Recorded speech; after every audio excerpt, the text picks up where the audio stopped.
Well, with me now is Ugandan opposition politician BOBI Wine. His real name's Robert Kyagulanyi, and he launched his political career in 2017 when he was voted in as an MP in a landslide vote. Since then, he's become the poster politician for the many young people in Uganda who want a change in leadership. Now, 74-year-old Yoweri Museveni has been running the country for the last 33 years, and a constitutional amendment has just been brought in to remove the 75-year-old upper age limit for the presidency. Now, the next elections are due in 2021. BOBI Wine's had several run-ins with the police, having been badly beaten last year whilst in custody. He had to go to the US for treatment for those injuries. He faces multiple charges, from treason to alleged involvement in illegal protests. Now, many observers believe that he's being politically targeted because he is a threat to the status quo in Uganda. Some of his critics, though, say that he's just a political flash in the pan. So, BOBI Wine, thanks very much for coming in to speak to me. Thank you for having me. So you've had a pretty tough time of it over the last year or so. In fact, ever since you launched your political career. Now, last year, when you were in custody, that sparked international and national calls for your release. But looking at the international side of it, do you think that's a sign that attitudes or positions are changing in terms of global understanding of what is happening within Uganda? Sure. Thank you very much. I believe that the world is opening its eyes wider to the realities that are ongoing in Uganda. It should be remembered that President Museveni has, and we must give it to him, has been very smart in hiding the atrocities being committed on his people back home. Many people have called him a benevolent dictator because he has been able to suppress the voices back home while he presents himself to the rest of the world as a democrat. He has stifled all freedoms, no freedom of expression. He has rigged elections, and indeed he has unleashed terror to the people of Uganda. But now, we are glad that the world is beginning to see Museveni for the dictator that he is, and they are beginning to hear the cries of the people of Uganda. So we're talking about elections there. The next ones are up in 2021, and it's most likely that Museveni is going to be running in that, because we've just seen any barriers that would have been created by his age removed by that constitutional amendment. First question, are you going to be running in those 2021 elections?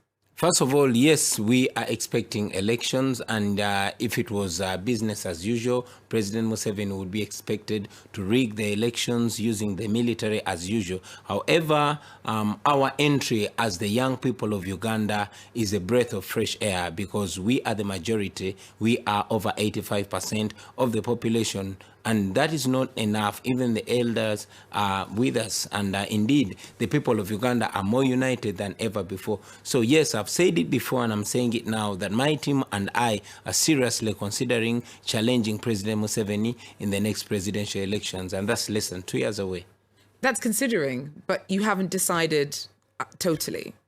We are yet to arrive on a final decision. We are trying to build synergies. We are bringing together all forces of change so that we go into this more united than ever before. Yes, we have spoken, and we are many contenders. Anyone among us that we choose to lead us will be blessed to lead us. And yes, I've said it before and I'm saying it, that should the team choose me to lead them, I'm equally ready to challenge the guy. So some of your critics say that you have, you may be the face for the youth, and that you may have been popular because of your previous career, well, your career as a musician. So what specifically do you want to change in Uganda? What are some of the policies that you would like to implement if you did get into a position to do so? Well, it should be known that Uganda is not short of amazing policies.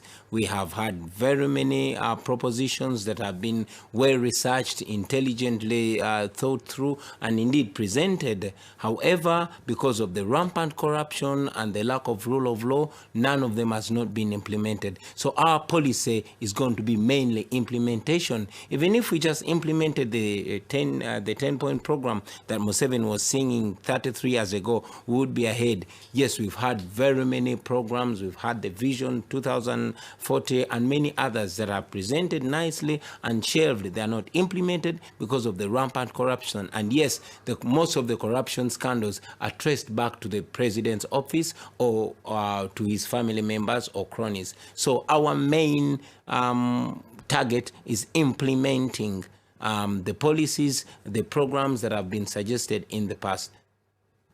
And were you surprised by the size of your following when you entered into politics? Well, I wasn't surprised before because the many years I've spent as a singer, I've been reaching all the common people, and the sentiment has been the same. Change, change, change. Only that many of the politicians that have been presenting themselves, yes, many of them have been bought up, many have been intimidated, but also many of them have been comfortable with only elevating their position in the dictatorship and not looking at putting an end to it. So to see many people coming up, many people agreeing with us is a reflection of what has been building up within the population. So you've been following what's been going on in Sudan. Do you think that that in any way is going to boost your efforts to bring about change by appealing to the populace? When people look across the border and they see, I mean, yes, there are continued problems in Sudan, but that at one point would have been completely unimaginable that Omar Bashir would be forced out.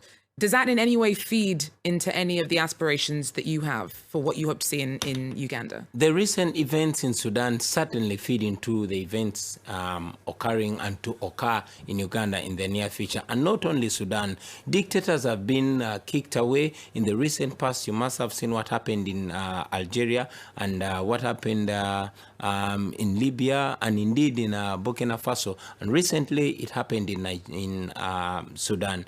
That shows you that the people in Africa are standing up to the dictators. It should be remembered that Omar el-Bashir was a more ferocious dictator. He had a bigger army and he was even more sophisticated than Yoweri Museveni. He was a field marshal in the army, but he was kicked away by people power. So that inspires us to believe more, to push more, and indeed to work more to the liberation of our country. And just finally, you've had a lot of trouble in terms of performing. I think it's 120 concerts that have been cancelled over the last 2 years. Yeah. Bearing in mind the size of your political ambitions, is it worth still trying to perform as a musician? Well, I'm a musician. I'm only here because I'm a Ugandan and it's my responsibility. I've been blessed with a loud voice that can communicate to people across all classes and all walks of life. So I'm trying to use it the same way I'm encouraging the doctors, the farmers, the teachers to use all they have to see that we liberate our country. Thank you very much, BOBI Wine, for coming in to speak to us. Thank you very much for having me. Well, that's it for Eye on Africa for now. Thanks very much for joining us. Do so again if you can. Take care.